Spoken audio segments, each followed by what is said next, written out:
Breakups అవ్వడానికి పెద్ద గొడవ పడాల్సిన అవసరం లేదు. ఈ మధ్యలో చాలా మంది కపుల్స్ కూడా సైలెంట్ ట్రీట్మెంట్‌తో మౌనంగానే విడిపోతున్నారు. ఎలాంటి పెద్ద గొడవలు పడకుండా. దీనికి కారణం వాళ్ళిద్దరి మధ్యలో ఎమోషనల్ సేఫ్టీ, ఎమోషనల్ కనెక్షన్ లోపించడం.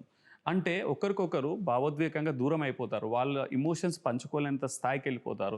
ఎప్పుడైతే వాళ్ళిద్దరి మధ్యలో ఎమోషనల్‌గా డిస్టెన్స్ పెరుగుతూ ఉంటుందో, అది దగ్గరికి తీసుకురావడం చాలా కష్టం. స్టార్టింగ్‌లోనే దాన్ని గ్రహించి ఆ ఎమోషనల్ కనెక్ట్ బిల్డ్ చేసినప్పుడు ఆ బంధం స్ట్రాంగ్‌గా ఉంటుంది. అయితే ఈ వీడియోలో మీకు ఒక చిన్న ఎన్ఎల్‌పి అండ్ సైకాలజీ టిప్ ఇస్తాను.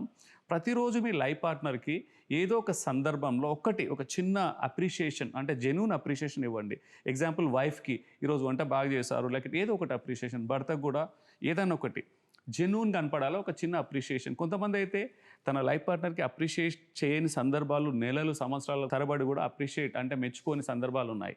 ఈ చిన్న చిట్కా అనేది చాలా బలంగా పనిచేస్తుంది. అంతేకాదు ఏదైనా చిన్న తప్పు ఉన్నప్పుడు పెద్దవాళ్ళు కాదు, చిన్న వాటికి కూడా సారీ చెప్పడం, క్షమించడం కూడా చాలా ఇంపార్టెంట్.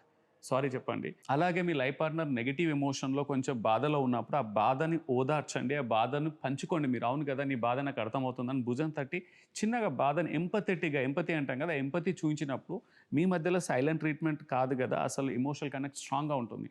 ఈ టిప్స్ మీరు ట్రై చేయండి. Stay blessed and stay connected.